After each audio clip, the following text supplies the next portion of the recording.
இன்னைக்கு லஞ்ச் என்ன? இன்னைக்கு லஞ்ச் வந்து சுற்றுச்சி கை. காத்து ஓபன் பண்ணு.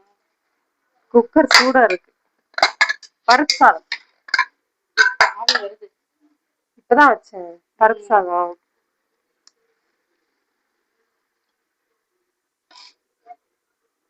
பருப்பு சாதம் நல்லா இருக்கும். எங்க அம்மா அடிக்கடி செய்வாங்க. அதுக்கப்புறம் தொட்டுக்க வந்து புடலங்காய் பொரியல். புடலங்காய் பருப்பு போட்டு பொரியல் பண்ணேன். ஆமா, காய்ல நல்லதுதான். எந்த காய் சாப்பிட்டாலுமே நல்லது. காய் தயிர் இருக்கு, தயிர் வச்சுக்கோ. ஆமா, தயிர் வேணா வச்சுக்கலாம். பருப்பு சாதம், புடலங்காய் பொரியல். வாங்க எல்லாரும் சாப்பிடலாம். Thank you for watching. உங்க வீட்ல என்ன சாப்பாடு கமெண்ட் பண்ணுங்க.